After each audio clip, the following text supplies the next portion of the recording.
And welcome to stampingcatcrew.com. Today we're going to make this brightly lit Christmas. Super cute, super easy Christmas card. So it's one of the ones that I did for a swap. Life has been really crazy, so I wanted to do something that was easily reproducible and still fun and using some new sets. So I'm going to set the original aside. And I'm going to place this right here, and we're going to go through some steps. I've done some stamping and die cutting, but I'm going to show you the wreath on the envelope, and so that'll work out perfectly. I'm going to go ahead and grab the, so I had to laugh because I actually wanted to grab the ribbon that I used to make this card, and I put it somewhere where I couldn't find it. So due to the magic of camera, we've abbreviated that, and here we are. So just this length from here to here is 3 3/4 inches. So I'm going to do probably about 5 inches-ish. It's typically what I do to go across. And then a knot, usually plenty, is 3 1/2. We'll do 4, just give it a little bit extra. And we want to be able to make the ends pretty. So this is actually the ribbon that I used. It's the gold edged, very vanilla ribbon. It's in the new 2017-2018 annual catalog. It's lovely. I love the texture. It's really soft and it's really pretty. So let's get started. The only stamping that I left really to do was the sentiment that was in the center here. So I'm going to grab our photopolymer stamp, and because it is photopolymer, we're going to use the foam mat for that. We've stamped it in Old Olive, and it says the most wonderful time of the year. So I'm going to center this, make sure it's nice and inked. We're going to center this right in the middle of that. We want to go straight down and straight back up with even pressure. And the foam mat really does give you a much nicer image. So, like I said, the stamp set we're using today is a brightly lit Christmas. And this is the sentiment that we used. This is the background for the wreath. We've also stamped in Old Olive. These are the little holly berries that go on the wreath. They're stamped in Cherry Cobbler. And we didn't do any stamping for the posts. What we used instead was the coordinating framelets. It's called Christmas Lamppost.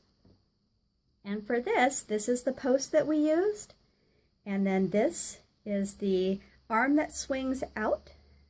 And then also, of course, the framelit for the wreath, which is right here. And there's a little tab that goes off to the side that coordinates with the tab that's actually on the stamp set. So you can see that little tab that sticks out. It really helps you line everything up in exactly the right spot to help you die cut. So that's one of the tricks to watch for in this. I'm going to set these aside. We've done that stamping. So the last stamping that we need to do is the wreath base. And I was playing with my inks earlier, and I really learned I cannot do any rocking at all with this. So we want to be careful and get a nice image just in the corner, and like always, straight down and straight back up. Then I'm going to grab the Cherry Cobbler, and the berries are actually very easy to match up in there. So if you hold it so that you're going to match up those berries with the empty space left in your green, I'm going to pull this forward a little bit so I can get some nice placement. And hopefully you can still see that in the camera. And again, straight down and straight back up, and it really helps prevent any ink from getting around the edges. And so that's our envelope. I always tell you, don't forget to make your envelopes pretty. It makes a big difference, and just something that adds a little fun. I'm going to set the envelope aside for right now. We don't need the foam mat anymore.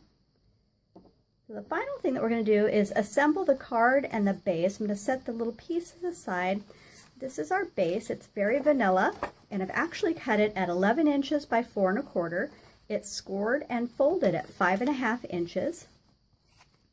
The inside layer here is done at 4 inches by 5 1/4 inches. And then this layer is done at 5 inches by 3 3/4. do some attaching for our base before we wrap the ribbon around.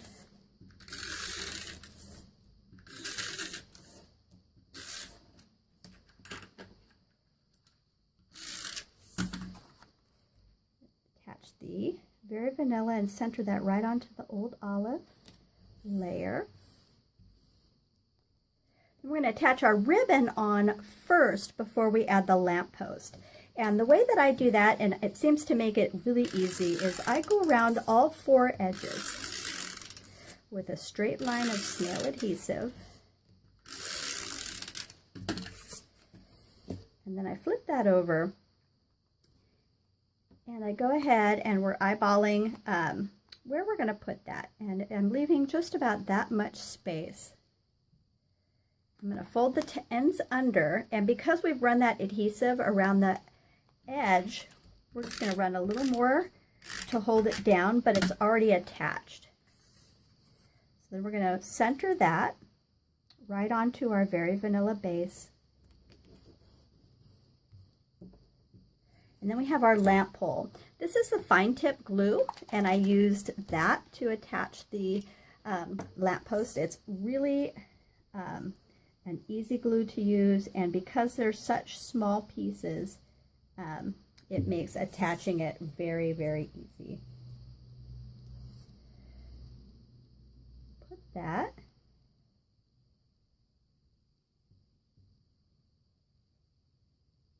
Just about there. We just want to make sure it's as straight as possible. And we have our little filigreed post.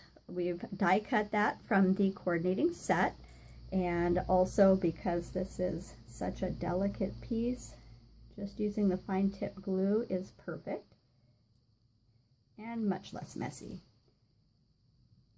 And you really don't have to squeeze. Once you get the glue going, you don't really want to put a lot of pressure on the bottle, so you want that to be working just fine. I'm actually going to leave this end tabbed up, and I'm going to show you why. I've done the wreath right here, and what I'm going to do is I'm going to take a new mini dimensional, and I'm going to add it underneath one end to give some lift to our wreath. I'm going to add a little adhesive to the other end. I'm going to pull this off, and I want it to look like it's hanging from this little post. So what we're going to do is we're going to slip this right around here and down, and then have that glue right there. And then it still has that lift on the bottom, and everything is attached nice and firm. So that leaves us the sentiment. We had the black frame for that.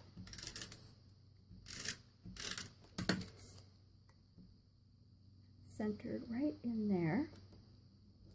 So any more questions about measurements and things, they are on my blog. It's stampingcatcrew.com, and everything will be right there. We're going to add a few dimensionals to each corner.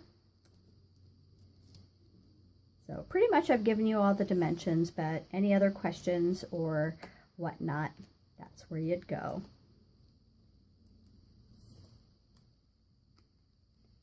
And take some time just to center that right about there.